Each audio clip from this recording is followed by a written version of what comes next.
ate? 17 years. 17 years. Pingi na ba yung asawa mo, hindi ba? Eto naman si Ice ang sabi natin. Medyo. Kaya isusunod ako na kay Ice. Siya ba'y nagtakang magpakamatay minsan? O?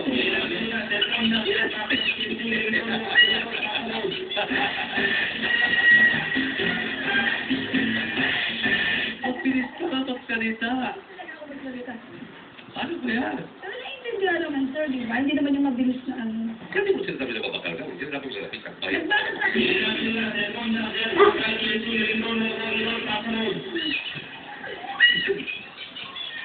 Okay na.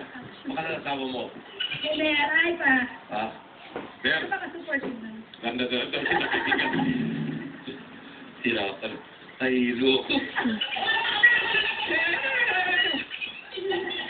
Biro lang yan. Ano ko naman yung sir? Good luck.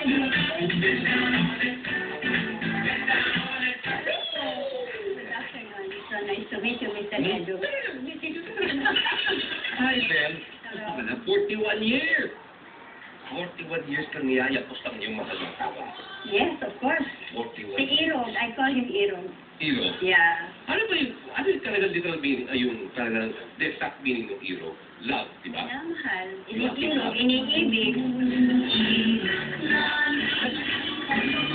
Ha? Malulog siya. Yeah. Ilan po ka ba? I'm 62. And I'm very happy and I'm very proud to be 62. Go,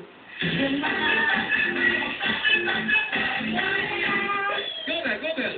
Huwag niyo akong tugtugan, napapasayaw ako.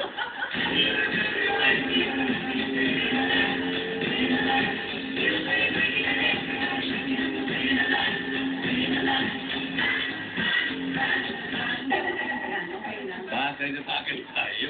Bagay. Pareho tayo magandang beat natin, di ba? Oh, yeah, of course. Hindi dapat mawala yan. Kasi habang umiidad, matanda, habang umiidad, kinakailangan lalong maging flexible para hindi masyadong aray. Oo, puro aray. O ba yun yung lagi puro pa aray, hindi ba? Pero totoo yan, Mr. Chairman Edu. Edu lang. Pag, chairman na, please. Sige na, please. Sige, nakuha ka, nakikinig ako.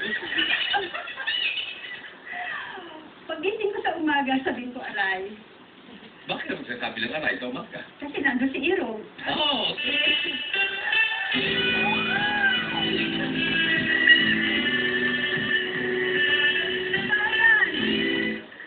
Pag umaray na ako, di siyempre tutulungan niya ako. Uy! Pag tulong niya, aray pa rin. Kaya parehong kami naghihimasan ngayon ng ano. Pero arayan kami ng arayan. At least naghihimasan pa rin. Sweet naman. Ah yes, libre naman yung sweet. Huwag yung aalisin sa buhay yan. Oo, that's a sabi sa'yo kanina. Libre yan eh. Yung beat yun, dapat sabi nga nila, habang tayo are going through life, kailangan with a song in our heart. Ah yes. At saka, let's grow old gracefully.